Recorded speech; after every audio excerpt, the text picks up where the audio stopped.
मेरी उम्र 16 साल थी, लेकिन मुझे अपनी उम्र के लड़कों में ज्यादा दिलचस्पी नहीं थी। मुझे पक्की उम्र के मर्दों का चस्का था। मेरा संबंध हाई सोसाइटी से था। मेरे पापा एक बहुत बड़े बिजनेसमैन थे। उन्हें अपने बिजनेस से फुर्सत नहीं मिलती थी। देश विदेश की बिजनेस डील करने में बिजी रहते थे। मेरी माँ की अपनी अलग सोशल एक्टिविटीज थी। कभी किसी पार्टी, कभी बर्थडे पार्टी, कभी मैरिज पार्टी, तो कभी एवर्सिटी पार्टी। उन्हें पार्टी से फुर्सत ही नहीं मिलती थी।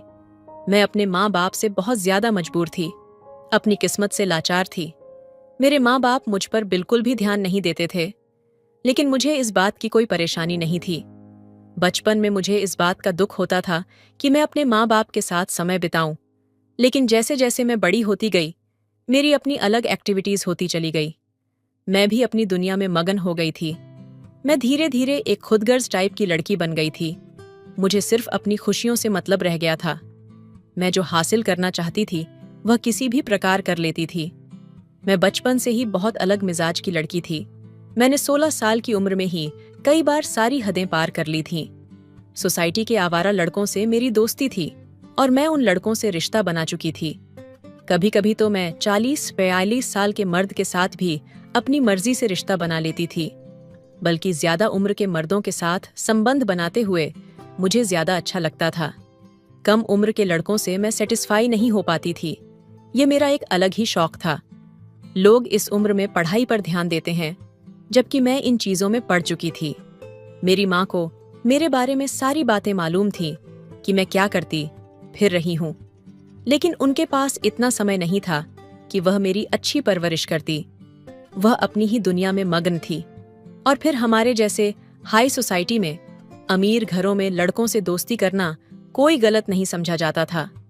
मेरी माँ भी इस बात को जानती थी कि लड़कों के साथ मेरी दोस्ती है और यह दोस्ती सारी हदें पार कर जाती है। लेकिन फिर भी मेरी माँ ने मुझे कभी नहीं रोका। बस धीरे शब्दों में मुझे समझा दिया था कि कभी असुरक्षित संबंध मत बनाना। इस वजह से भी मुझे खुली छूट थी। इस बार भी मैंने सोच लिया था कि मैं अपने शौक के अनुसार एक बड़ी उम्र के आदमी के साथ संबंध बनाऊंगी। और मुझे जो पसंद आया वह मेरे इंग्लिश के टीचर थे, जो मुझे बहुत पसंद थे। क्योंकि एक तो उनकी उम्र मेरी सोच के अनुसार थी, लगभग 40 से 45 साल के, और दूसरा मुझे वह मर्द बड़ा ही जुनूनी जैसा लगता था। उसकी आंखों में भी मुझे देखकर चमक उभर आई थी, जिसकी वजह से मैं फौरन ही उसकी तरफ खींची चली जाती थी। मैं पढ़ाई में बिल्कुल भी अच्छी नहीं थी, क्योंकि मैं दूसरे गलत कामों में पड़ चुकी थी। जो गलत शौक पाल रखे थे, उनकी वजह से पढ़ाई पर बिल्कुल ध्यान नहीं दिया जाता था। और मुझे इस बात से भी कोई मतलब नहीं था, क्योंकि मेरे जरा से भी नंबर कम आते थे तो मैं किसी भी टीचर के साथ कोई ऐसा काम कर लेती जिसकी वजह से फौरन मेरे पेपर के नंबर बढ़ा देते थे। और इस बार भी ऐसा ही होने वाला था। मैं जानती थी मैं इंग्लिश का पेपर अच्छा नहीं दे पाऊंगी, और मुझे उस टीचर के साथ संबंध बनाकर मुझे टीचर को अपने जाल में फंसाना था, जिससे कि मेरे पेपर के नंबर बढ़ जाए। पेपर हो जाने के बाद मैं बहुत ज्यादा परेशान थी, क्योंकि मेरा पेपर बिल्कुल भी अच्छा नहीं हुआ था और मैं ये बात बहुत अच्छे से जानती थी। थोड़े दिनों के बाद पेपर्स की चेकिंग शुरू हो गई। मेरा पेपर चेक हुआ तो सर ने मुझे अपने रूम में बुलाया और मुझे डांटते हुए कहने लगे, पूजा, ये क्या हरकत है? ये आपने किस तरीके का पेपर दिया है? टीचर की पर्सनैलिटी काफी रौबदार थी। उनके बोलने का अंदाज भी ऐसा था कि सामने वाला इंसान एकदम से डर जाए। वो मेरी तरफ गहरी निगाहों से देखते हुए बोल रहे थे। उनकी निगाहें मेरे शरीर के आर पार हो रही थीं और मैं उनकी निगाहों का मतलब बहुत अच्छे से समझ रही थी। मैं उम्र में तो सिर्फ 15 से 16 साल की थी, लेकिन जो जो काम मैं इस उम्र में कर चुकी थी, मैं समय से पहले ही काफी बड़ी हो चुकी थी। मैंने मासूम सी शक्ल बनाकर कहा, सर, माफ कर दें, पता नहीं कैसे पेपर इतना खराब हो गया। ये कहते कहते मैं सर के बिल्कुल करीब चली गई थी। इतना करीब कि मैं सर की सांसों और सरसराहट साफ सुन सकती थी। मुझे इतना करीब देखकर सर हड़बड़ा गए थे। शायद उन्हें उम्मीद नहीं थी कि मैं इतनी जल्दी उनके करीब हो जाऊंगी। कहने लगे, पूजा, ये सब गलत है। तुम गलत राह पर जा रही हो। तुम अभी छोटी हो, अपनी पढ़ाई पर ध्यान दो। लेकिन मैं धीरे धीरे सरक सरक कर और भी करीब हो गई थी। मुझे पता था कि सर सिर्फ यह जो बातें कर रहे हैं वह सिर्फ दिखावटी थीं। हालांकि उनका दिल भी अंदर से मचल रहा था मुझे बाहों में भरने के लिए, और फिर वह खुद पर ज्यादा देर तक कंट्रोल नहीं कर पाए और मुझे अपनी बाहों में भर लिया और बेतहाशा चूमने लगे। वह एकदम जुनूनी से हो गए थे। ऐसा लगता था न जाने कितने वर्षों से औरत ना मिली हो। और फिर वह सब कुछ हो गया जो मैं चाहती थी। हम दोनों एक दूसरे में गुम हो गए थे और फिर यह सिलसिला रुका नहीं था, बल्कि आए दिन मैं अपने टीचर के साथ यह काम करती रहती थी। अब मैं अपने टीचर के सबसे पसंदीदा बच्चों में गिनी जाती थी। कोई भी काम होता तो सारे स्टूडेंट मेरे पास आकर ही विनती करते थे कि सर के पास जाकर उनका काम करवा दो। लेकिन अचानक ही मेरे इंग्लिश वाले सर की तबीयत बहुत ज्यादा खराब हो गई थी, जिसकी वजह से वह स्कूल नहीं आ सकते थे। मैं बहुत ज्यादा परेशान हो गई थी क्योंकि मैं अपने सर की दीवानी हो गई थी। अब तो अंग्रेजी वाले टीचर के अलावा कोई दूसरा टीचर मुझे भाता ही नहीं था। उनकी वह भरपूर मर्दाना पर्सनैलिटी ने मेरे होश उड़ाकर रख दिए थे। 45 साल की उम्र में भी उनके अंदर ऐसा जुनून था कि मैं उनकी दीवानी बन बैठी थी। और जब उन्होंने स्कूल आना बंद किया तो मैं परेशान हो गई थी। अब मैं उनके एक झलक पाने के लिए तड़प रही थी। सर की मजबूत बाहों के समाने जाने लिए मचलने लगी थी। दिन रात पागलों की तरह मैं घर के इधर उधर घूमती रहती थी। पता नहीं मुझ पर यह कैसा नशा सवार हो गया था। मेरी माँ ने भी मेरी बेचैनी देख ली थी, लेकिन वह कुछ भी नहीं कह रही थी। मुझे हैरत होती थी कि मेरी माँ मुझे इन कामों से क्यों नहीं रोकती। वह मुझ पर ध्यान देती भी कैसे मेरी और उनकी मुलाकात दिन में बस सुबह नाश्ते की टेबल पर होती थी और कभी कभी तो पूरा दिन बिना झलक देखे निकल जाता था। मेरी माँ सुबह सवेरे तैयार होकर निकल जाया करती थी। मेरे पापा भी अपने बिजनेस के सिलसिले में ज्यादातर बाहर ही रहते थे। मेरी माँ ने मुझे मेरे हाल पर छोड़ दिया था। शायद उनकी नजर में यह सब कुछ गलत नहीं था। उन्हें लगता था कि यह हम अमीर लोगों के शौक होते हैं, जिनके बिना लोगों की शान अधूरी रहती है। इसलिए वह मुझ पर बिल्कुल भी ध्यान नहीं देती थी, लेकिन मैं भी उन पर बिल्कुल ध्यान नहीं देती थी। बस अपने कामों में बिजी रहती थी। मैंने अपनी माँ को नजरअंदाज किया और मैं फिर से अपने सर को याद करने लगी। मेरे अंदर की बेचैनी सिर्फ मेरे सर ही खत्म कर सकते थे, क्योंकि उनके अलावा मुझे अब कोई दूसरा मर्द भाता ही नहीं था। एक दिन मेरे माँ बाप काम के सिलसिले में बाहर गए हुए थे और मैं घर में अकेली बैठी हुई बहुत ज्यादा बोर हो रही थी। बार बार बेचैनी हो रही थी। मैं कोशिश कर रही थी कि ऐसा कोई मुझे मिल जाए जो कम से कम मेरे अंदर की इस बेचैनी को खत्म कर दे। मेरे अंदर की हवस मुझे चैन नहीं लेने दे रही थी। अभी भी मैं तड़प रही थी कि तभी मेरे घर का दरवाजा बजने लगा था। मुझे लगा मेरे माँ बाप आ चुके हैं, लेकिन जैसे ही मैंने दरवाजा खोला तो सामने मेरे चाचा जी खड़े थे। वह मेरे सगे चाचा नहीं थे। मेरे पापा के मुंह बोले भाई थे और मैं उनको चाचा ही कहा करती थी। उम्र यही कोई 40 से 45 के लगभग थी। वह मुझे देखकर धीरे से मुस्कुराए थे। पूछने लगे कि पूजा बेटी भैया घर पर हैं। मैं उनकी मुस्कुराहट का मतलब तो नहीं समझी थी, लेकिन यूं ही बेमन से बोल दिया कि नहीं, पापा घर पर नहीं है। वह मम्मी के साथ किसी काम के सिलसिले में बाहर गए हुए हैं। घर पर मैं अकेली हूं। ये बात सुनकर मुझे ऐसा महसूस हुआ जैसे उनकी आंखों में एक चमक ही उभर आई हो। वो मुझे एक तरफ करके घर के अंदर आ गए। मैं बहुत हैरान हुई क्योंकि वह ज्यादा हमारे घर नहीं आते थे। जब भी आते तो उस समय पापा घर पर होते थे, तब भी वह बातें करते थे। लेकिन आज उनकी गैर मौजूदगी में आना मुझे चौंका गया था और मेरे दिमाग में एकदम ही यह बात आई कि क्यों ना मैं अपने अंदर की बेचैनी अपने चाचा से पूरी कर लूं। पहले तो मुझे अपनी इस बात को सोचकर ही शर्म महसूस हुई थी, क्योंकि वह उम्र में काफी बड़े थे और मैं उनसे चाचा भी कहती थी। भले ही वह मेरे सगे चाचा नहीं थे, लेकिन मुंह से तो उन्हें चाचा ही बुलाती थी।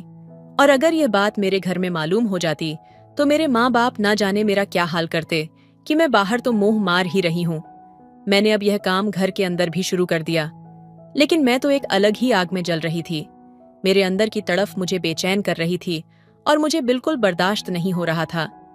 मेरे चाचा सामने ही बैठे हुए थे और मुझे काफी गहरी निगाहों से देख रहे थे। मैं उनके सामने खड़ी हो गई और थोड़ी अदाएं दिखाते हुए पूछने लगी, चाचा जी पानी पियोगे क्या?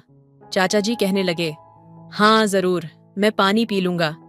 अगर तुम अपने इन खूबसूरत हाथों से मुझे पानी पिलाओगी तो अब मैं समझ चुकी थी कि यहाँ पर तो दाल पकी पकाई है। मैं फौरन पानी का गिलास लेकर आई। पहले तो मेरा इरादा गिलास टेबल पर रखने का था, लेकिन जिस अंदाज में उन्होंने मुझसे कहा था, मैंने पानी का गिलास उनके होठों से लगा दिया और खुद उनकी गोद में जाकर बैठ गई। यह तो उनके लिए खुली इजाजत थी कि वह मेरे साथ कुछ भी कर सकते हैं, लेकिन मैं नहीं जानती थी कि आज मैं किस कुएं में छलांग लगाने जा रही हूं। मुझे अंदाजा नहीं था कि मैं क्या कर चुकी हूं। मेरा दिल काफी तेजी के साथ धड़क रहा था, क्योंकि मुझे पता था जो मैं कर रही हूं वह बहुत गलत कर रही हूं। लेकिन मैं अपनी हवस में इस कदर अंधी हो चुकी थी कि मुझे कुछ भी दिखाई नहीं दे रहा था। अगर ये बात मेरे घर में मालूम हो जाती तो मेरे माँ बाप मुझे जिंदा नहीं छोड़ते। और मुझे यह भी मालूम था कि यह मर्द जो मेरे सामने बैठा हुआ है, ये पक्की उम्र का मर्द था, पर मैं कमजोर कच्ची उम्र की लड़की थी। ये मेरा क्या हाल करेगा?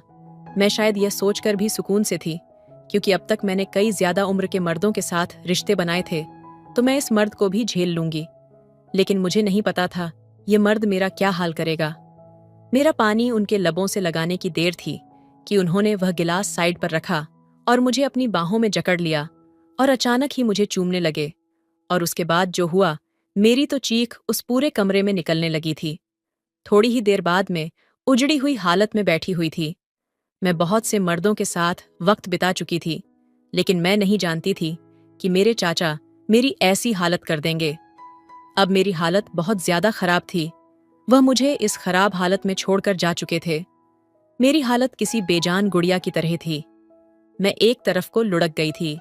आज मुझे अपने आप बहुत गंदा महसूस हो रहा था।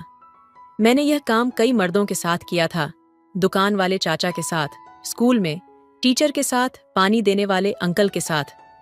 लेकिन आज जब यह काम अपने चाचा के साथ किया तो मुझे अपने आप बहुत गंदा महसूस हो रहा था, क्योंकि जो हरकत उन्होंने मेरे साथ की थी और जिस तरीके से वह मेरे साथ रिश्ता बना रहे थे, मुझे बहुत तकलीफ हो रही थी।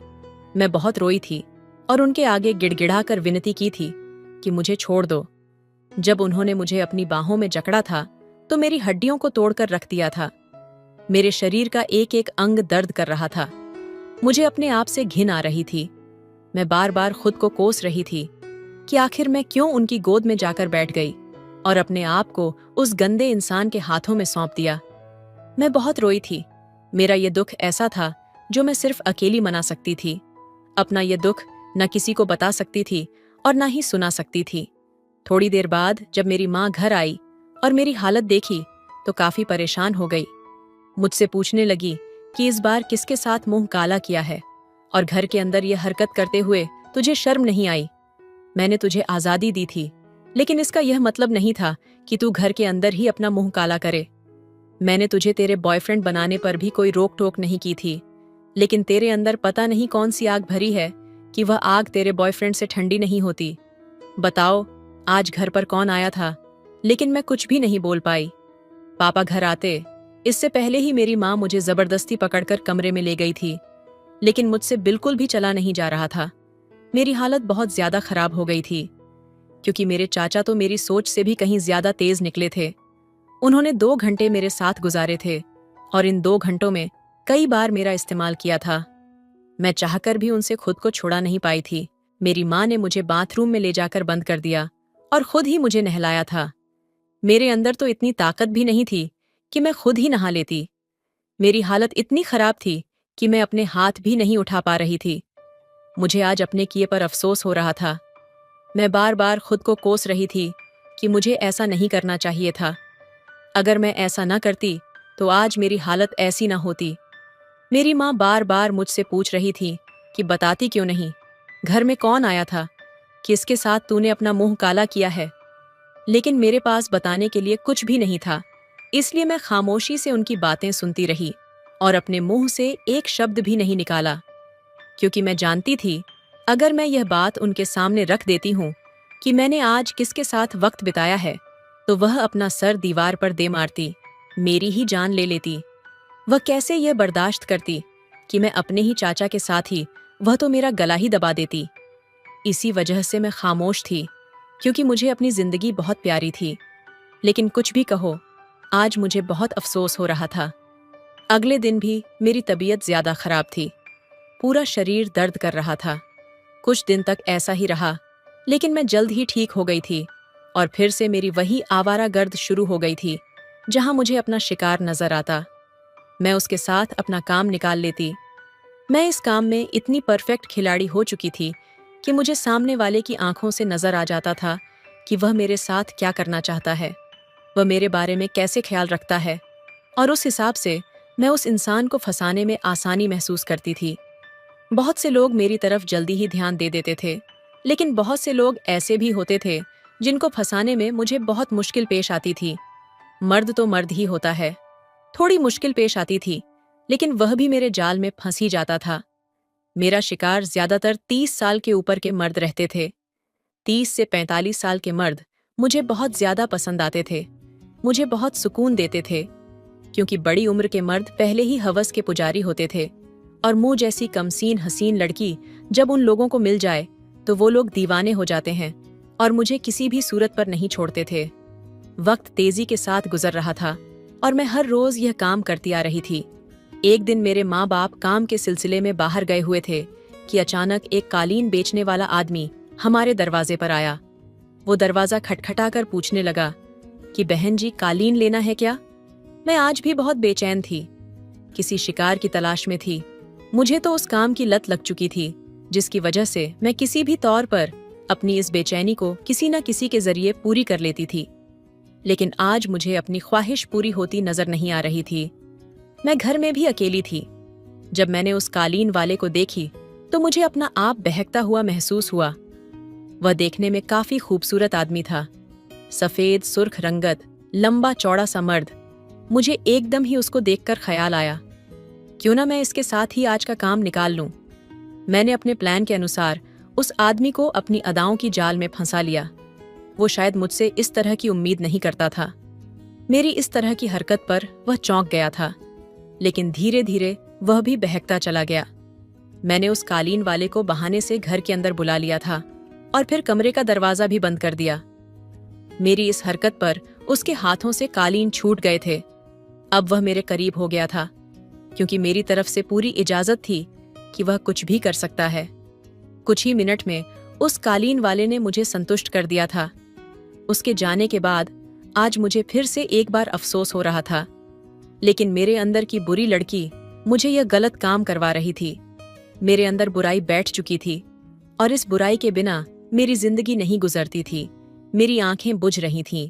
थोड़ी देर बाद वह आदमी चला गया था, लेकिन उसके जाने के बाद मैं खुद को फौरन ही संभाल ली थी, क्योंकि अगर आज मेरी माँ आ जाती और मेरे खराब हालत देख लेती तो न जाने मेरा क्या हाल करती।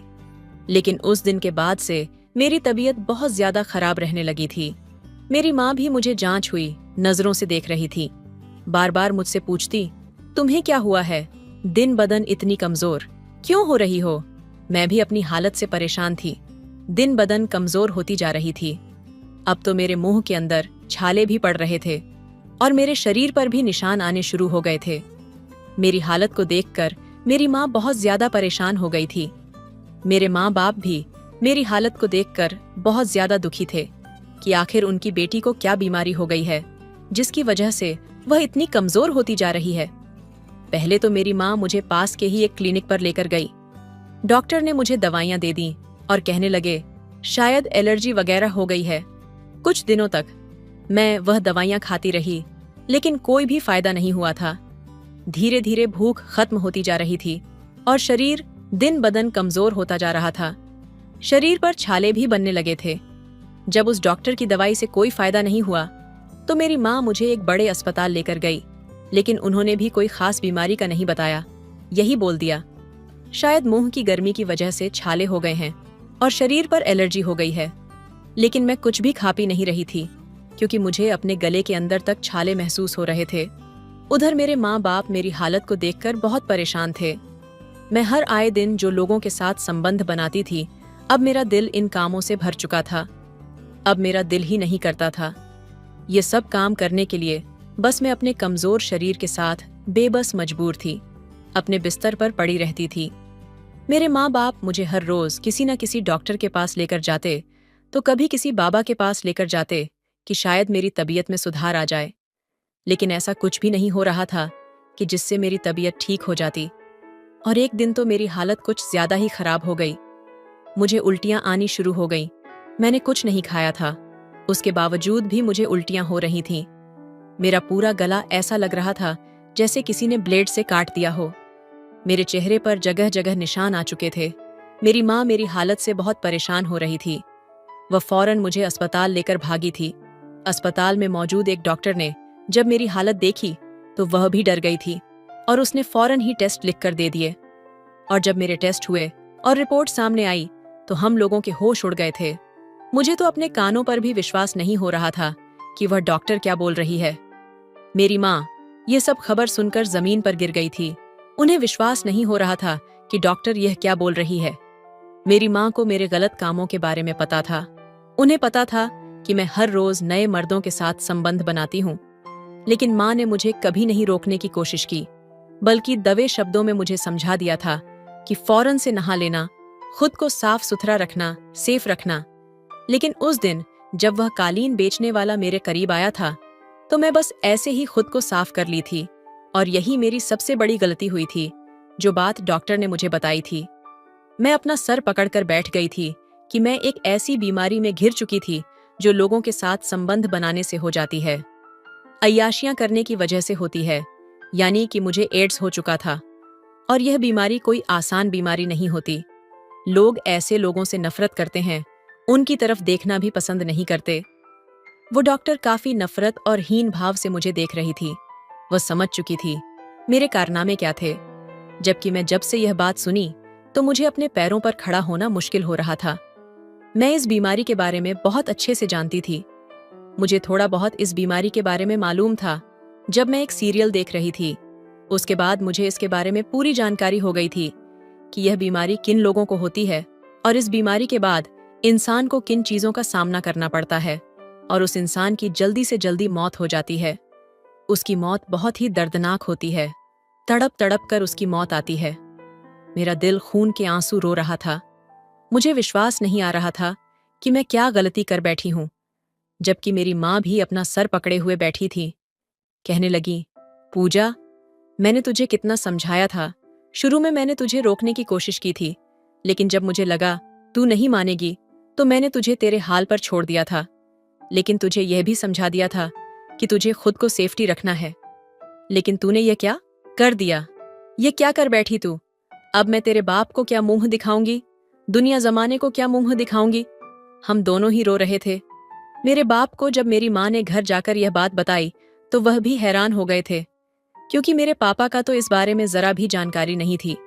बस मेरी माँ ही इन बातों को जानती थी।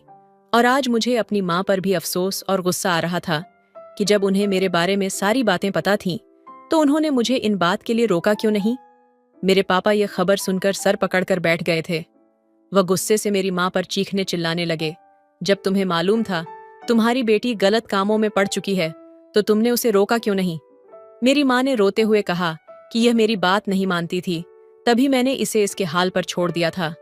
मेरे पापा ने गुस्से में कहा, अगर तुम्हें पता था ये तुम्हारी बात नहीं मानती और ये बिगड़ चुकी है तो तुमने इसकी शादी क्यों नहीं कराई? तुम कम से कम मुझे बताती तो सही, मैं इसकी समय पर शादी कर देता।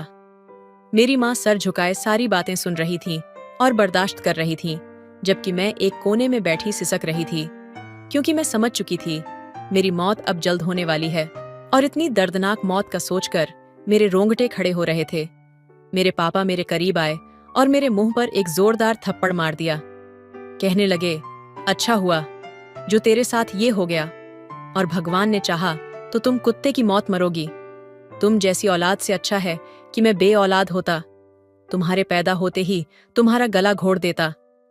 वह मुझे थप्पड़ मारकर जा चुके थे, जबकि मैं अपनी हालत से बहुत ज्यादा परेशान थी। अब दिन बदन मेरी हालत खराब होती जा रही थी। मैं बहुत कमजोर भी हो गई थी। मेरी माँ ने मुझे कमरे में बंद कर दिया था, क्योंकि अगर मैं बाहर आ जाती तो मेरी हालत को देखते ही लोगों को खबर हो जाती कि मुझे क्या हो गया है। लोग मुझसे नफरत करते, क्योंकि ऐसे लोग नफरत के काबिल ही होते हैं, और इस नफरत में लोग मुझे पत्थर मारते, और मैं इसी लायक ही थी। मुझ जैसी गंदी लड़की के साथ ऐसा ही होना चाहिए था। मैंने तो किसी को भी नहीं छोड़ा था। अपनी हवस मिटाने की खातिर कालीन बेचने वाले आदमी, पानी देने वाले अंकल, सामान बेचने वाले अंकल और अपने टीचर तक को नहीं छोड़ा था। और जो आखिर में मेरे साथ हुआ था वह मेरे सामने था, जो मेरी मौत बनकर मेरे लिए आया था। उस कालीन वाले आदमी के साथ संबंध बनाकर अब उसका मैं भुगत रही थी। यकीनन उस आदमी को भी एड्स का मर्ज था, जिसकी वजह से मुझे भी यह बीमारी हो गई थी। मैं अंदर ही अंदर खुद को कोसती थी कि मैंने उस कालीन बेचने वाले के साथ क्यों वक्त बिताया था। अगर मैं उस कालीन बेचने वाले के साथ यह काम ना करती तो आज मेरी यह हालत ना होती, बल्कि मैं भी सेहतमंद होती। काश मैं ये गलत कामों में ना पड़ी होती तो मैं भी एक खुशहाल जिंदगी जी रही होती। लेकिन मैं नहीं जानती थी कि मुझ पर भगवान के कहर टूटने वाला है। अब मैं बहुत कमजोर हो गई थी। मेरी हालत ऐसी थी कि मैं उठकर दूसरे कमरे तक भी नहीं जा पाती थी। मेरी माँ बहुत ज्यादा परेशान रहती थी। बहुत सारे लोग हमारे घर पर आते थे और मेरे बारे में पूछते थे कि पूजा किधर है, वह नजर नहीं आती। जबकि मेरी माँ डरी हुई दरवाजे की तरफ देखते हुए बोल देती कि वह अपनी मौसी के घर चली गई है, इसकी वजह से वह यहाँ दिखाई नहीं देती। जबकि मुझे यह बात बहुत ज्यादा तकलीफ देती कि मेरी माँ को मैं मेरे बारे में किसी को बताते हुए कितनी शर्म महसूस होती होगी। समय गुजरने के साथ साथ मेरी बीमारी बढ़ती जा रही थी। डॉक्टरों ने मेरा इलाज करने से मना कर दिया था कि अब इसका इलाज मुमकिन नहीं है। बहुत सारे डॉक्टर तो मुझे देखते ही दूर चले जाते थे, कहते इस लड़की को अब हमारे पास लेकर मत आया करो, अब इसका इलाज मुमकिन नहीं है और इसने जो किया है उसी की सजा भुगत रही है। मैंने कई बार रो रो कर भगवान से अपने पापों की माफ़ी मांगी थी, लेकिन अब बहुत देर हो चुकी थी। मेरी माफ़ी के सारे रास्ते बंद हो चुके थे, लेकिन फिर भी मैंने हिम्मत नहीं हारी थी। मैं हर वक्त माफ़ी मांगती रहती थी। मेरी माँ ने मेरा बहुत इलाज कराया, लेकिन कोई भी फ़ायदा नहीं हुआ था, क्योंकि इस बीमारी का कोई इलाज था ही नहीं। मेरी माँ के पास पछतावे के सिवा कुछ नहीं रहा था। अगर मेरी माँ मुझ पर रोक टोक करती, मुझे समझाती, तो आज मैं इस गलत राह पर नहीं चलती। हालांकि गलत काम से मेरी माँ ने शुरू में मुझे समझाया था, लेकिन अब मैं अपनी गलती अपनी माँ के सर पर थोप रही थी। हम जिस इलाके में रहते थे काफ़ी अमीर इलाका था, और शायद हमारे जैसे अमीर फैमिली में इस तरह के कामों को गलत नहीं समझा जाता होगा। चाहे लड़के हों या लड़कियां, खुद अपनी मर्जी से जिंदगी जीते हैं और उनके लिए किसी भी चीज़ की पाबंदी नहीं होती। मेरे साथ भी ऐसा ही हुआ था। आज भी मैं बिस्तर पर पड़ी हुई हूँ, क्योंकि ऐसे इंसानों की मौत जल्द भी नहीं आती। वह लोग जब तक खुद को खत्म नहीं कर लेते और हड्डियां गल नहीं जाती, उन लोगों की आंखें बंद नहीं होती।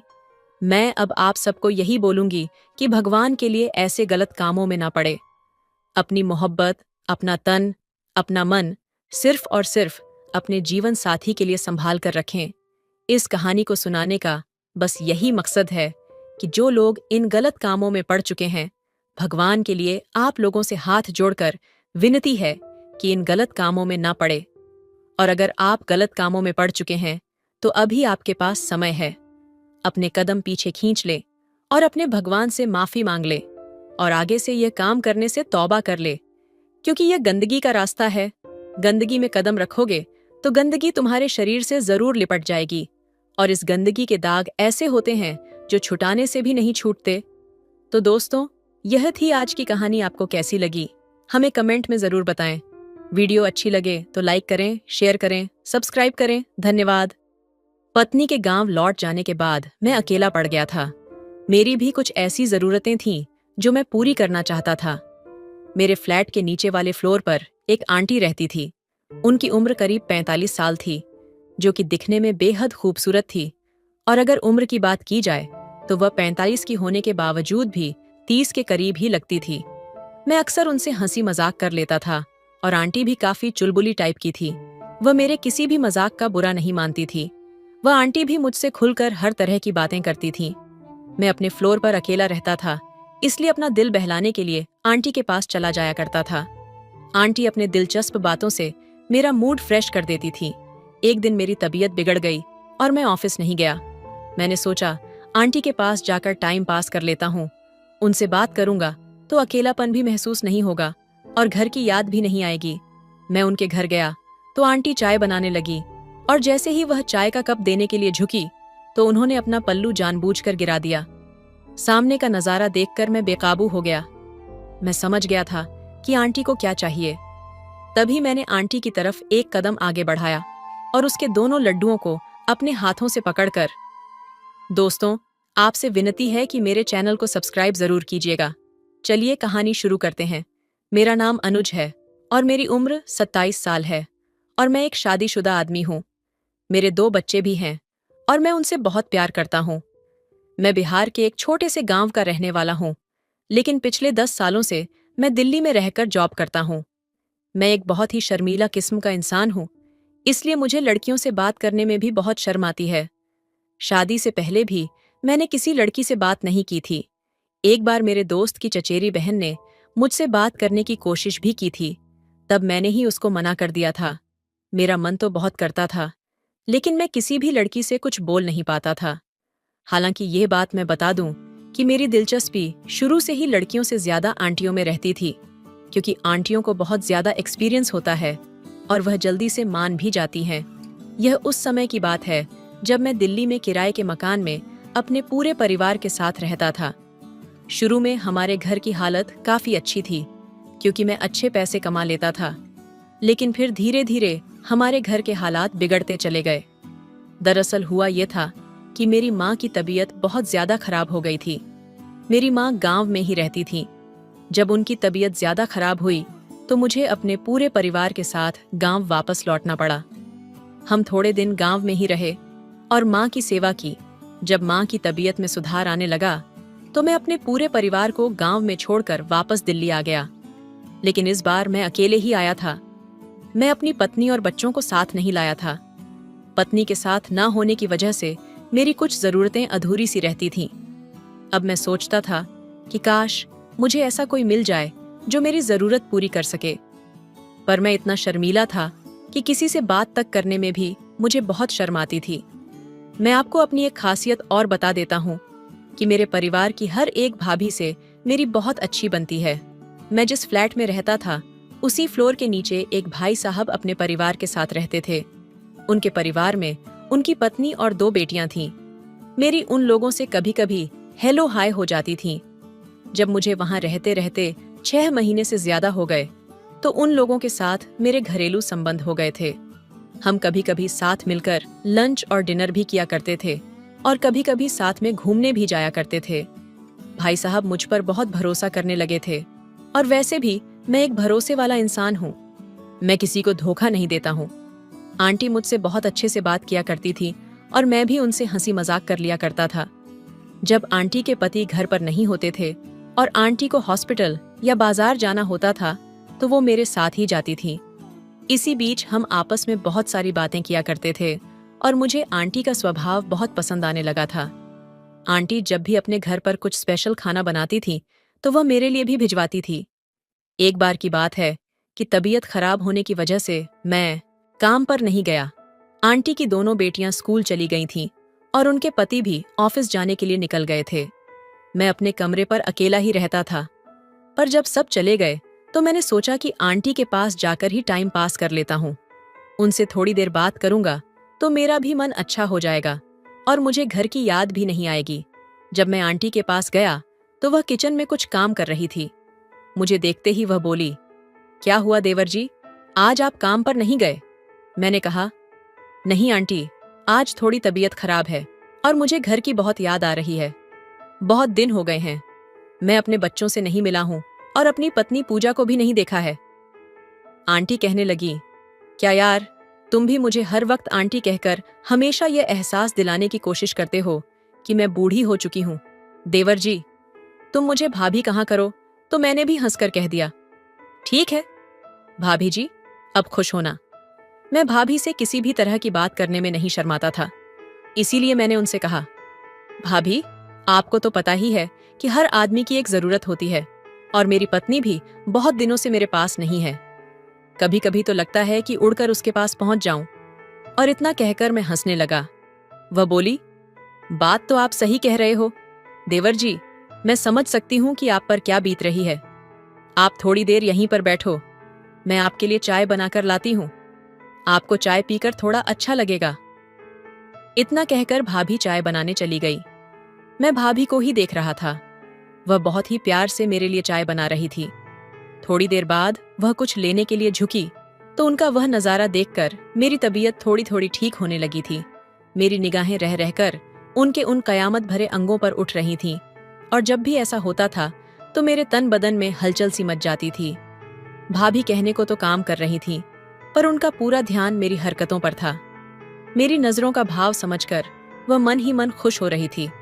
भाभी समझ चुकी थी कि मैं क्या देखने की कोशिश कर रहा हूँ, और वह भी इस बात पर खुश हो रही थी। थोड़ी देर बाद भाभी मेरे लिए चाय लेकर आई और मुझसे बोली, यह लीजिए देवर जी, आप चाय पी लीजिए। मैंने कहा, अगर आप पिलाओगी तो जरूर पीऊंगा। भाभी, इतना कहकर हम दोनों हंसने लगे। भाभी बोली, आप बहुत ही शैतान हो रहे हो। मैंने कहा, अगर आपको अच्छा लग रहा है तो मैं और भी शैतानियां कर सकता हूँ। मेरी तबीयत खराब है, अगर आप मेरी बात मान लोगी तो मुझे बहुत अच्छा लगेगा। मुझे पता था भाभी का भी मन है, लेकिन वह दिखावे का विरोध करने लगी। थोड़ी देर बाद जब वह चाय का कप उठाने के लिए झुकी तो उन्होंने जानबूझकर अपना पल्लू गिरा दिया।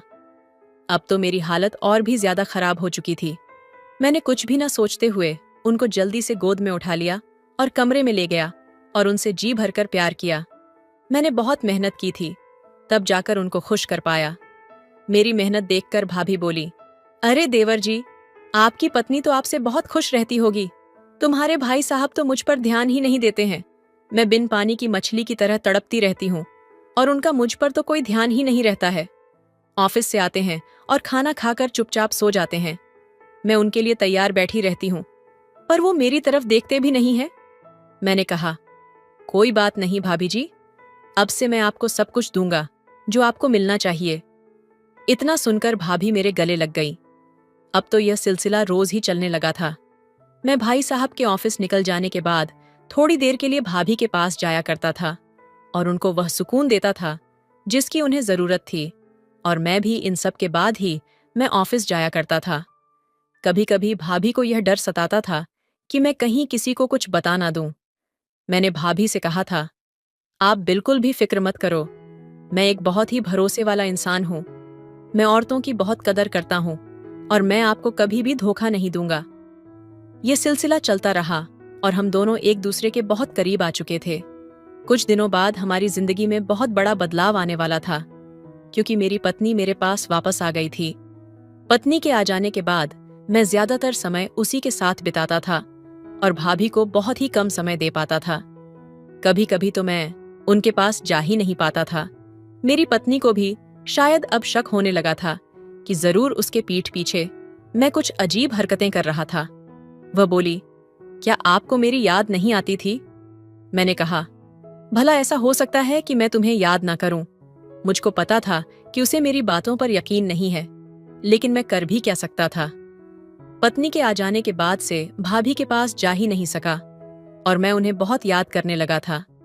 एक बार जब मैं उनके पास गया तो भाभी बोली, आप बहुत ही बदल गए हो देवर जी। जब से आपकी बीवी वापस आई है तब से आप तो मुझे भूल ही गए हो। मैंने कहा, ऐसी कोई बात नहीं है भाभी, मेरी पत्नी को मुझ पर शक होने लगा है और वह मुझको आपके पास नहीं आने देती है। मैं फिर भी आपके लिए समय निकाल लेता हूँ और आपके पास चला आता हूँ। थोड़ी देर बातें करने के बाद हम दोनों आपस में समा गए और फिर मैं ऑफिस चला गया। कुछ दिनों बाद मेरी पत्नी को मेरी शर्ट पर लिपस्टिक के निशान मिले। अब तो उसका शक यकीन में बदल चुका था। वह बोली, मुझे पहले से ही पता था कि तुम्हारा उस चुड़ैल के साथ चक्कर चल रहा है। मैं अभी जाकर सब कुछ भाई साहब को बता दूंगी और तुम दोनों का पर्दाफाश कर दूंगी। मैंने कहा, प्लीज तुम ऐसा कुछ भी मत करो, मैं अब कभी भी उनसे बात नहीं करूंगा। वह इतना गुस्से में थी कि रोने लगी और बोली, मैं गांव में आपकी माँ की सेवा करने में लगी हुई थी, आपके बच्चों को पालने में लगी हुई थी, और आप इधर मुझे धोखा दे रहे थे, दूसरी औरत के साथ नैन मटक्का कर रहे थे। क्या आपको जरा भी शर्म नहीं आती? क्या यह जरूरतें आपके लिए इतनी ज्यादा जरूरी हैं कि आप अपनी पत्नी को धोखा दोगे? अरे, अगर मैं इतने दिनों तक आपके बिना रह सकती हूँ तो आप क्यों नहीं रह सकते? आपने मेरे बारे में एक बार भी नहीं सोचा, अपने बच्चों के बारे में एक बार भी नहीं सोचा। अगर फिर भी आपको उस औरत से इतना ही प्यार है तो आप मुझसे कह दीजिए, मैं अभी के अभी यह घर छोड़कर चली जाऊंगी और आपकी जिंदगी में कभी भी वापस नहीं आऊंगी। औरत सब कुछ बर्दाश्त कर सकती है, पर अपने पति का बंटवारा बर्दाश्त नहीं कर सकती, और यह मैं भी बर्दाश्त नहीं करूंगी। अगर आपको मेरे साथ रहना है तो मेरा ही बनकर रहना होगा। नहीं तो आप मुझसे कह दीजिए, मैं गांव चली जाऊंगी और वहीं रहकर आपकी माँ की सेवा करती रहूंगी, क्योंकि मैं जान चुकी हूं कि आप तो मुझे अपनी माँ की सेवा के लिए लाए हो। प्यार नौछावर करने के लिए तो वह चुड़ैल है ना। मैं समझ चुका था कि मैं अपने कुछ पलों की जरूरत के लिए अपनी पत्नी का दिल दुखाया है। मैंने उससे माफी मांगी और बोला, आगे से कभी भी ऐसा नहीं होगा। तुम कहीं भी मत जाओ और मेरे साथ ही रहो। तुम मेरे लिए सब कुछ हो, हमारे बच्चे मेरे लिए सब कुछ हैं। मैं तुम लोगों के बिना जिंदगी नहीं जी पाऊंगा। इसके बाद से मैं कभी भी भाभी के पास नहीं गया। मैंने भाभी को भी सारी बात बताई और भाभी से भी माफी मांगी। अनुज और रिया की कहानी का आरंभ बेहद साधारण था, लेकिन जैसे जैसे दोनों एक दूसरे के करीब आते गए, एक गहरी भावनात्मक जुड़ाव और लगाव पनपने लगा, जो खुद उनके लिए भी अचंभित कर देने वाला था। अनुज के बड़े भाई से शादी के बाद रिया उस परिवार में आई और परिवार के सभी लोग उसे बहुत पसंद करते थे। वह सरल, समझदार और हर किसी की मदद करने वाली थी। अनुज, जो उससे कुछ साल छोटा था, अपने परिवार में सबसे अलग स्वभाव का था। थोड़ी मासूमियत, थोड़ी नादानी और कभी-कभी मनमर्जी करने वाला। रिया ने अनुज में वो सरलता और अपनापन महसूस किया जो शायद किसी और में नहीं था। एक दिन परिवार में सभी लोग बाहर गए थे और घर पर केवल अनुज और रिया ही थे। रात के समय बिजली चली गई और दोनों एक ही कमरे में मोमबत्ती की हल्की रोशनी में बैठे थे। वो पहली बार था जब दोनों ने इतनी देर तक अकेले एक दूसरे के साथ वक्त बिताया। हल्की हल्की बारिश हो रही थी और कमरे में खामोशी छाई हुई थी। अनुज की नजरें रिया पर जा ठहरीं और रिया ने महसूस किया कि अनुज की आंखों में एक गहराई है जो उसे अपनी ओर खींच रही है। उस पल में रिया को खुद से अनजाने में अनुज के लिए एक अलग तरह की भावनाएं महसूस होने लगीं। धीरे धीरे उन दोनों की मुलाकातें बढ़ने लगीं। दोनों के बीच छोटी छोटी बातों से लेकर दिल की बातों तक का सफर तय हुआ। एक बार रिया बीमार हो गई थी और अनुज ने पूरे दिल से उसकी देखभाल की। उसने रिया के लिए अपनी पूरी कोशिश की ताकि उसे आराम मिले। रिया के दिल में अनुज की इस निस्वार्थ सेवा ने एक खास जगह बना ली। अनुज का उसके करीब आना उसे एक अजीब सा सुकून दे रहा था, जैसे वह उसके बिना अधूरी है। एक शाम जब दोनों पास के पार्क में टहलने गए, रिया ने अनुज के हाथ को हल्के से पकड़ लिया। अनुज हैरान हुआ लेकिन कुछ नहीं बोला। दोनों के बीच एक खामोशी थी जिसमें उनके दिल की धड़कनें साफ सुनाई दे रही थीं। अनुज ने धीरे से उसका हाथ थामा और कहा, भाभी, आपके बिना ये दुनिया बहुत सूनी लगती है। रिया ने उसकी ओर देखा और उसके चेहरे पर एक हल्की मुस्कान आई, लेकिन उसकी आंखों में एक गहरा दर्द भी था। उन्हें एहसास था कि ये जो भावनाएं उनके दिलों में पनप रही हैं, उन्हें बाहर आने का हक नहीं है। लेकिन वे दोनों एक दूसरे के साथ का मोह छोड़ नहीं पा रहे थे। हर दिन वो एक दूसरे के करीब आने की कोशिश करते, पर साथ ही खुद को समझाने की भी कोशिश करते कि ये रिश्ता असंभव है। रिया का मन अनगिनत भावनाओं से घिरा हुआ था, पर वो अपने दिल की बात कह नहीं पा रही थी। अनुज भी समझ चुका था कि इस रिश्ते की कोई मंजिल नहीं है, लेकिन फिर भी वो हर वो पल जी लेना चाहता था जो उसे रिया के करीब ले आए। आखिरकार एक रात उन्होंने चुपचाप एक दूसरे को अलविदा कह दिया, जानते हुए कि उनका प्यार कभी सामाजिक रूप से स्वीकार्य नहीं हो सकता। इस तरह दोनों ने अपने प्यार को हमेशा के लिए अपने दिलों में बंद कर लिया। यह अधूरी प्रेम कहानी एक गहरी वेदना और भावनात्मक जुड़ाव की मिसाल थी, जो समाज की सीमाओं को पार न कर सकी, लेकिन उनके दिलों में अमर हो गई। तो दोस्तों, यह थी आज की कहानी। आपकी क्या राय है इस कहानी पर? हमें कमेंट में जरूर बताएं। वीडियो अच्छी लगे तो लाइक करें, शेयर कर सब्सक्राइब। धन्यवाद। जब ज्योति ने कोई विरोध नहीं किया तो पीयूष धीरे धीरे उसके नाजुक अंगों को सहलाने लगा। ज्योति को खुद पर आश्चर्य हो रहा था कि वह उसे यह सब करने दे रही थी। शायद उस पल में वह सिर्फ इंसानी भावनाओं के वश में थी।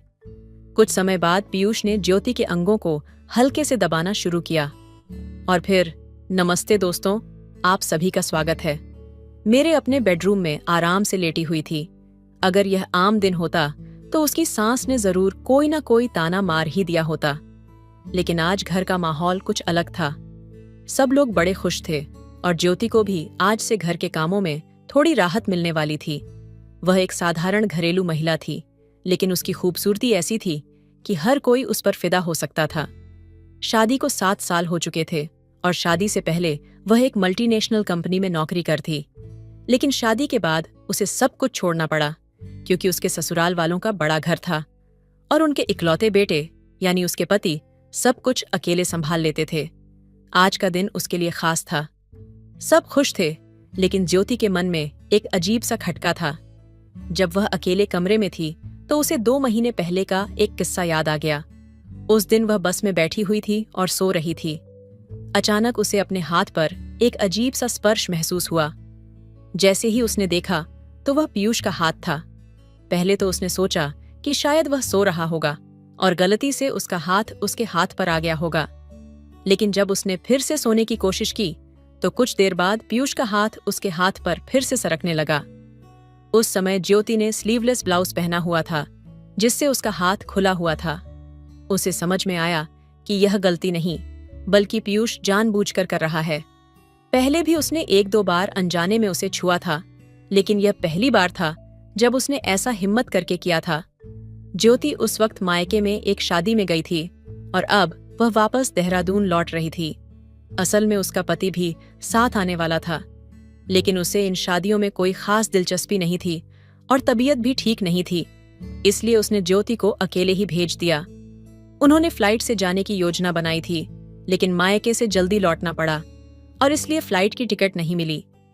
तब ज्योति ने स्लीपर बस का टिकट लिया, लेकिन उसमें भी अकेली सीट नहीं मिली, तो उसने 2 टिकट बुक कर ली। तभी ज्योति की बहन ने कहा कि पीयूष को भी देहरादून जाना है, इसलिए उसे भी साथ ले जाओ। इस तरह ज्योति की बहन ने पीयूष को उसके साथ भेज दिया। पीयूष उसकी बहन का भतीजा था और पहले भी कई बार उससे मिल चुका था। दोस्तों, हमेशा पीयूष ज्योति से अच्छे से पेश आता था, इसलिए इस बार भी सबको तसल्ली थी कि ज्योति के साथ पीयूष जा रहा है। लेकिन बस में अकेलेपन का फायदा उठाकर पीयूष ने ज्योति के हाथ पर अपना हाथ रखना शुरू कर दिया। ज्योति ने सोचा कि शायद हाथ गलती से सरक गया होगा और यह यहीं तक सीमित रहेगा, लेकिन पीयूष ने ज्यादा हिम्मत दिखाई। उस वक्त ज्योति ने कुछ नहीं कहा और सोने का नाटक करती रही, लेकिन अंदर ही अंदर वह सब महसूस कर रही थी। पीयूष जवान था, लगभग 26 साल का, और ज्योति जानती थी कि वह देखने में भी अच्छा था। ज्योति भी अपनी खूबसूरती से वाकिफ थी। उसे पता था कि पीयूष उस पर आकर्षित था। वह हमेशा उसे अलग नजरों से देखता था, शायद इसलिए कि ज्योति का शरीर अभी भी कसा हुआ और आकर्षक दिखता था। हालांकि ज्योति अब मिडिल उम्र की हो चुकी थी, लेकिन उसकी फिटनेस और फिगर का असर अब भी लोगों पर पड़ता था। जब वह 4 लोगों के बीच खड़ी होती तो उसकी खूबसूरती का सब पर गहरा असर होता, और यह चीज ज्योति के अंदर एक अजीब से गर्व का एहसास कराती थी। जब भी कोई उसकी सुंदरता की तारीफ करता या उसकी ओर आकर्षित होता तो ज्योति के अंदर खुशी की लहर दौड़ जाती थी। जब पीयूष शादी के दौरान उसे मस्ती करता या कभी कभी हल्का स्पर्श करता तो ज्योति को मजा आता था। कई बार उसने ज्योति से नजरों और स्पर्श के जरिए सुख लिया, लेकिन ज्योति ने कभी इस बात को ज्यादा तवज्जो नहीं दी। शादी के घर की भीड़भाड़ में पीयूष कभी उसके कंधों से हल्का स्पर्श कर लेता तो कभी उसकी नाजुक जगहों को छूने की कोशिश करता। कभी अनजाने में तो कभी जानबूझकर उसका हाथ ज्योति के शरीर से टकरा ही जाता और वह उसे झटक देती थी। दोस्तों, कल ही की बात है। शादी में ज्योति कमरे में कपड़े बदल रही थी। दरवाजा बस हल्का सा बंद किया हुआ था। तभी अचानक पीयूष अंदर आ गया। उस समय ज्योति साड़ी पहन रही थी। पीयूष के अंदर आने पर ज्योति एकदम घबरा गई। उसे एक पल के लिए समझ ही नहीं आया कि क्या करें। वह बिना पल्लू लिए ही खड़ी रह गई और पीयूष को देखती रही। तब पीयूष की नजर भी उसके शरीर के उन हिस्सों पर थी जिन्हें देखकर वह अंदर ही अंदर आनंदित हो रहा था। जब ज्योति को एहसास हुआ कि पीयूष कहाँ देख रहा है, तब उसने जल्दी से पल्लू ओढ़ लिया। पीयूष ने सॉरी कहा और कमरे से बाहर चला गया। उसके बाद दोनों ने इस बात को यूं ही भूल जाने का नाटक किया। अचानक अगले दिन ज्योति को देहरादून वापस जाना पड़ा और उसकी बहन के कहने पर पीयूष को भी साथ ले लिया।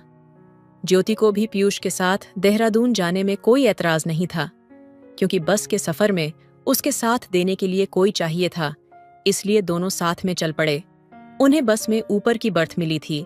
शादी की भागदौड़ से थकी हुई ज्योति और पीयूष बस पर लेट गए। एक दूसरे से थोड़ा सा फासला बनाकर ज्योति खिड़की की तरफ थी, जबकि पीयूष बाहर की तरफ लेटा था। जब बस को चलते चलते 4-5 घंटे बीत गए, तब सभी लाइटें बंद हो गईं। अब बस बाहर से आने वाली रोशनी की हल्की फुल्की किरणें ही अंदर आ रही थीं। खिड़की से आती रोशनी से ज्योति को नींद नहीं आ रही थी, तो उसने खिड़की के पर्दे खींचने की कोशिश की, लेकिन एक पर्दा अटक गया था। तब पीयूष ने अपने हाथ से पर्दे को खींचने में मदद की। तब उसका हाथ ज्योति के कंधे से हल्के से छू गया। न जाने क्यों उस हल्के स्पर्श ने ज्योति को कुछ अलग सा महसूस कराया। पीयूष ने आखिरकार पर्दा बंद कर दिया, और चूंकि अंदर ठंड भी ज्यादा थी, ज्योति ने पीयूष से अपनी बैग से ओढ़नी निकालने को कहा। तब पीयूष ने कहा, ओढ़नी क्यों? बस में डरने के लिए कंबल है ना? इस पर ज्योति बोली, नहीं, मुझे बस वाले के कंबल से अजीब सा लगता है। तब पीयूष ने बैग से ओढ़नी निकालने के लिए बैग खोला और गलती से ज्योति की इनरवियर बाहर आ गई। इस पर ज्योति ने हंसते हुए उसे जल्दी से छिपा लिया और पीयूष भी हंसने लगा। फिर उसने जल्दी से बैग से ओढ़नी निकाली। थोड़ी देर बाद गपशप करते हुए ज्योति को नींद आ गई, लेकिन कुछ देर बाद अचानक उसकी नींद खुल गई और उसे महसूस हुआ कि पीयूष उसके बदन पर धीरे धीरे हाथ फेर रहा है। तब ज्योति ने कोई हलचल नहीं की और सोने का नाटक करती रही। ऐसे ही पीयूष का हौसला बढ़ता गया और अब वह ज्योति के हाथ को हल्के से दबाने लगा। कुछ देर बाद उसने अपना हाथ वापस खींच लिया। इस बीच बस एक शांत माहौल में चल रही थी। ज्योति को ऐसा लगा कि शायद अब पीयूष बोर हो गया है, लेकिन तभी उसने महसूस किया कि उसकी ओढ़नी के नीचे पीयूष का हाथ सरक रहा है। वह शायद यह सोच रहा था कि ज्योति गहरी नींद में है, इसलिए उसकी हिम्मत और बढ़ गई थी।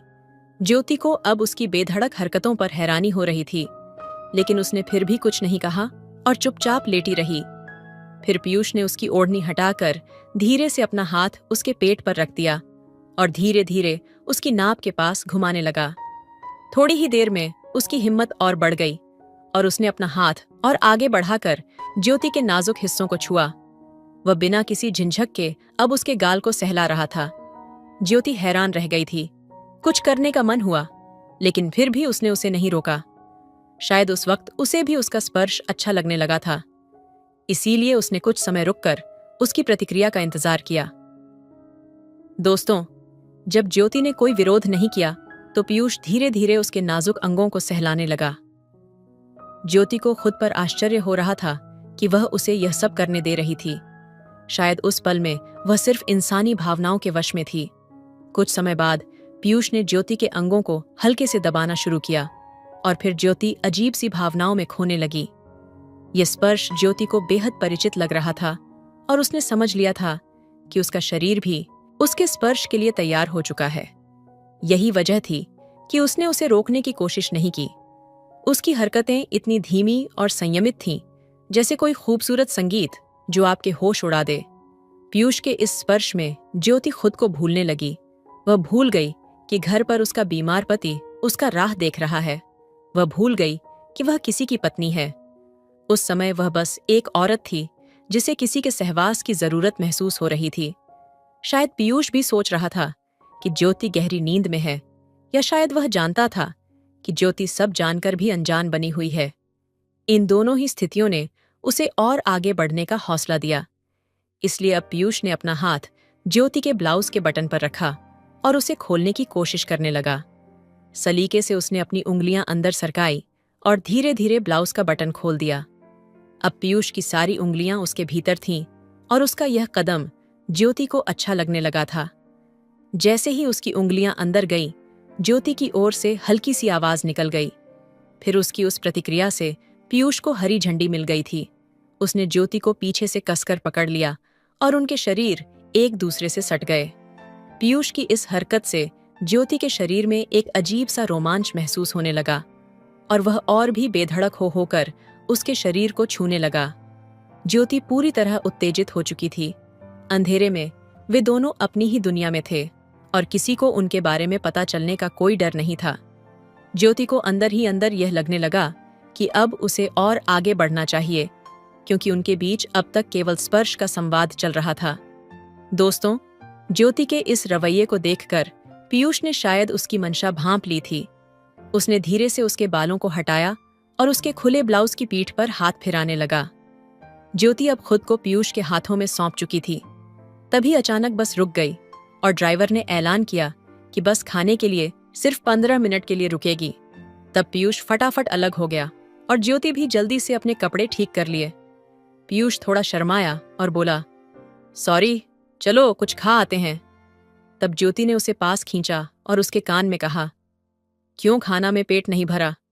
क्या होटल का खाना पसंद नहीं आया? अब थोड़ी भूख रखो, लौटकर फिर से टेस्ट लेनी है तुम्हें। फिर पीयूष खुशी से नीचे उतरा और ज्योति को उतरने में मदद करने के लिए अपना हाथ आगे बढ़ाया। वे दोनों ऐसे बस से उतरे जैसे कोई नई प्रेमिका अपने प्रेमी के हाथ में अपना हाथ डालकर चलती है। रेस्टोरेंट की तरफ बढ़ते हुए उनकी नजरें मिली और ज्योति को पीयूष की आंखों में एक अलग ही चमक दिखाई दी। अब पीयूष ज्योति को कामुक नजरों से नहीं बल्कि प्यार से देख रहा था। उन्होंने ने खाना ऑर्डर किया और खाना आने तक दोनों अपने हाथों को एक दूसरे के हाथों में लेकर खेल रहे थे। ज्योति भी यह सब एंजॉय कर रही थी। थोड़ी देर बाद उसने पीयूष से पूछा, पीयूष, तुम्हारी कोई गर्लफ्रेंड नहीं है? इस पर पीयूष ने ज्योति की तरफ देखा और हंसते हुए बोला, अभी तक तो नहीं थी, अब है। तब ज्योति ने चौंक हुए पूछा, कौन है वह? और तुम देहरादून जा रहे हो उसी से मिलने के लिए?